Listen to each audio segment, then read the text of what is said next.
Hi, I'm Louise and I'd like to welcome you to Let's Talk Wine, where we're here every week discussing all things wine. Today we're hopping across to the other side of the world and we're taking a look at a New World wine. A New World wine is a term used to describe wine that hasn't been made in the traditional wine areas. The easiest way of explaining that is by example. A traditional wine area would be France. A New World wine areas would be like Australia, Argentina, Chile, etc. So where we're going today is Australia, and we're taking a look at the Wolfsblatt Eagle Hawk.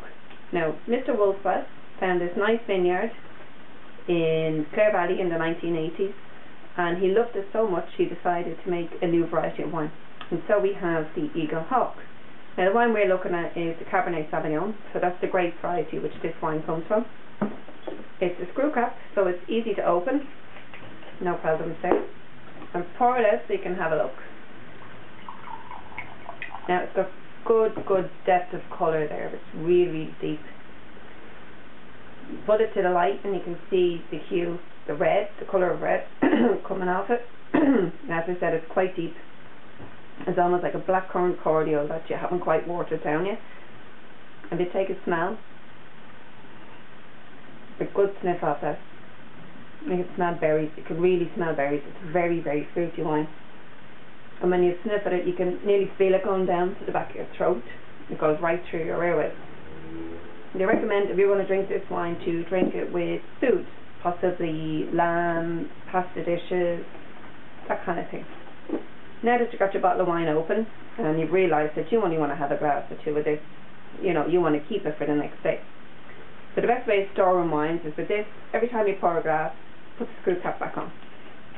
And that will stop air getting into the bottle. Because as much as we need air for red wine when we pour it out, to help it to complete, the continuous air getting on it will have eventually a bad effect.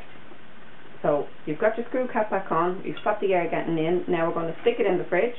Yes, I did say the fridge, I'm not going insane. You can put red wine in the fridge to keep it chilled. So you've got no air coming into it, you've got no light coming into it, and that will help keep it. Possibly a day, two, I wouldn't really go past 3. It would start to taste not very pleasant and you would get odours. It's going to start losing its flavour. Now, if you've bought a bottle of wine that has a cork in it, you can either use the cork, again, just by putting it upside down, because the moist end that has been in and been in contact with the wine would have expanded. So you put the dry side back in and just make sure you put it in nice and tight.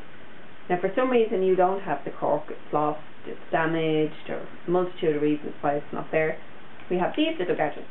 Now, this is just an example of the gadgets that's out there, but there's plenty of them.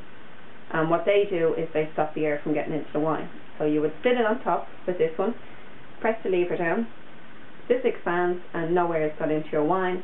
Same thing applies, pop it into the fridge and it will keep it for about a day or two. As I said, try not to go past 3 because you're starting to lose flavour. Now, that's all we have today. If you need to contact us, there should be some notices running down the end of the screen if Dennis has worked it all out properly and things are working well. You will see where you can contact us or leave messages. We're going to be here every week talking about wines we've picked out, wines I've liked or tasted or want you to try.